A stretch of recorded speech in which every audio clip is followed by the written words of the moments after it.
Hi. അത്രമേൽ പ്രിയപ്പെട്ട ചില മനുഷ്യരിൽ നിന്നും ഒട്ടും പ്രതീക്ഷിക്കാത്ത മുറിവുകൾ ഏൽക്കുമ്പോൾ മനസ്സ് വല്ലാതെ തളർന്നു പോവും.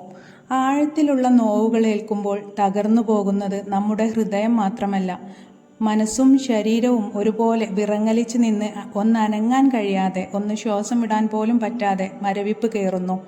നെഞ്ചിൻകൂടിൽ നിന്നും ഒരു വേദന തൊണ്ടൻ കുഴിയിൽ വന്ന് നിന്ന് ഉമിനീര് പോലും ഇറക്കാൻ കഴിയാതെ പിടഞ്ഞുകൊണ്ടിരിക്കും. അകാരണമായ ഒറ്റപ്പെടുത്തലുകളിൽ നിന്നുണ്ടാവുന്ന വേദന മരണം വരെ മായുകയില്ല. പിന്നീട് ഒരിക്കലും നമുക്ക് പഴയ നമ്മളാവാൻ കഴിയാതെ വരുന്നു. വഴിയിലെവിടെയോ നഷ്ടപ്പെട്ട നമ്മൾ, വേറെ ആരുടെയോ സന്തോഷത്തിനു വേണ്ടി നഷ്ടപ്പെടുത്തിയ നമ്മളെ, വേറെ ആർക്കോ സമയം കളയാൻ വേണ്ടി ഇല്ലാതാക്കിയ നമ്മളെ, മുമ്പ് വേറെ ആരുടെയോ വേണ്ടപ്പെട്ടവരായി സങ്കടങ്ങൾ ഏറ്റുവാങ്ങിയ നമ്മളെ നമുക്ക് നഷ്ടമായിരിക്കുന്നു. എന്നും മനസ്സിൻ്റെ കോണിൽ ആർക്കും കാണാൻ കഴിയാത്ത, ആരാലും അണക്കാൻ കഴിയാത്ത ഒരു ചുടുകനലായി എരിഞ്ഞുകൊണ്ടിരിക്കും. സ്വാർത്ഥതയുടെ ഈ കാലത്ത് നമ്മൾ നമ്മളിൽ മാത്രം കമ്മിറ്റഡായാൽ അതാണ് നല്ലത്. കപടതയുടെ ലോകത്ത് മുഖംമൂടി ഏതാണ്, ഒറിജിനൽ ഏതാണ് എന്ന് മനസ്സിലാക്കുക വളരെ സാഹസികമാണ്. ഒരിക്കൽ മനസ്സിനെ മുറിപ്പെടുത്തി പറ്റിച്ച് കടന്നു കളഞ്ഞവർ വീണ്ടും വന്നാൽ ഇനിയും അവരിലേക്ക് കുടിയേറാൻ തയ്യാറാണ് ഒട്ടുമിക്ക പേരും. കാരണം ഒരുപക്ഷെ രണ്ടായിരിക്കാം. 1, ഇനി അവർ പറ്റിക്കില്ലെന്ന തോന്നൽ. 2, എന്നെ മറന്ന് അവർക്ക് ജീവിക്കാനാവില്ലെന്ന തോന്നൽ. പക്ഷേ മടങ്ങി വരുന്നവർക്ക് നിങ്ങളെക്കുറിച്ച് നന്നായി അറിയാം. അവരാണ് നമ്മളെക്കുറിച്ച് ഏറ്റവും നന്നായി അറിയാവുന്നവർ. അവർ എത്ര തവണ പറഞ്ഞു പറ്റിച്ച് പിരിഞ്ഞു പോയി മടങ്ങി വന്നാലും നമ്മളവരെ സ്വീകരിക്കുമെന്ന്. കാരണം നമ്മൾ മണ്ടന്മാരും മണ്ടികളുമാണ്. അവരുടെ സ്വഭാവം ഇങ്ങനെയൊക്കെയാണെന്ന് അവർ എത്ര പഠിപ്പിച്ചാലും പഠിപ്പിക്കാത്ത വെറും മണ്ടർ.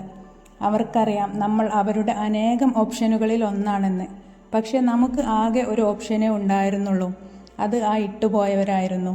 എടോ, നിനക്ക് ആവശ്യമായ വില തന്ന്, സ്നേഹം തന്ന്, പരിഗണന തന്ന്, നിനക്കായി ഒരു സ്പേസ് തന്ന് കൂടെ നിർത്തുന്ന മനുഷ്യരെയാണ് എല്ലാവർക്കും ആവശ്യം, ആഗ്രഹവും. അല്ലാതെ അവൻ്റെ വരാത്തത് കൊണ്ട്, അല്ലെങ്കിൽ അവൻ വരാത്തത് കൊണ്ട് ഇവൻ്റെ കൂടെ പോവാം, അല്ലെങ്കിൽ അവൾ ഫോൺ എടുക്കാത്തത് കൊണ്ട് ഇവളെ വിളിക്കാം എന്നൊക്കെ കരുതുന്നവരാകരുത്. നമ്മുടെ സിറ്റുവേഷനുകൾ മനസ്സിലാക്കുന്ന ഒരാളായാൽ അതല്ലേ നല്ലത്. സ്വന്തം താല്പര്യങ്ങൾക്കും ഇഷ്ടങ്ങൾക്കും മാത്രം പ്രാധാന്യം കൊടുക്കാതെ അവരുടെ വെറും ഓപ്ഷനായി കഴിയരുത്. സ്വന്തം ജീവിതത്തിൻ്റെ കൺട്രോളും ഹാപ്പിയും മറ്റൊരാൾക്ക് വിട്ടുകൊടുക്കരുത്. നിങ്ങൾ അവരുടെ ആരുമാകട്ടെ, ചിലപ്പോൾ അവർക്ക് കടം മേടിക്കാനുള്ള ഒരു കംഫർട്ടബിൾ സോണിലുള്ള ഒരു ഫ്രണ്ടായിരിക്കാം, അല്ലെങ്കിൽ ഏത് നട്ടപ്പാതിരാക്കും വിളിക്കാൻ പറ്റുന്ന ഒരു കൂട്ടുകാരനാവാം, അല്ലെങ്കിൽ നിങ്ങളുടെ ഏതവസ്ഥയും അതേ സെൻസോടെ എടുക്കുന്ന ഒരാളാവാം, ആരുമാവാം, എന്തുമാവാം. പക്ഷെ നമ്മൾ ഒരിക്കലും അവരുടെ നിയന്ത്രണത്തിൽ അകപ്പെട്ടുപോയ, അവരുടെ ഇഷ്ടത്തിനൊത്ത് മാത്രം തുള്ളുന്ന ഒരു പാവയാകരുത്. എപ്പോഴും നിങ്ങൾ മറ്റൊരാളുടെ ഒരു ഓപ്ഷനാണെന്ന് തിരിച്ചറിഞ്ഞാൽ, എപ്പോഴെങ്കിലും തിരിച്ചറിഞ്ഞാലും പിന്നെ അവരിൽ നിന്ന് ഒരകലം പാലിക്കണം. അവരുടെ ഒരു സെക്കൻഡ് ഓപ്ഷൻ ആകാതെ, അവരുടെ ഒരു ബാക്കപ്പ് പ്ലാൻ ആകാതെ നിൽക്കുക. അവരുടെ ചോയ്സിനൊത്ത് നിങ്ങളുടെ ചോയ്സിനെ മാറ്റരുത്. അവരിൽ നിന്ന് പാഠം പഠിക്കണം. പഠിച്ചാൽ മാത്രം പോരാ, അതിനനുസരിച്ച് പ്രവർത്തിക്കുകയും വേണം.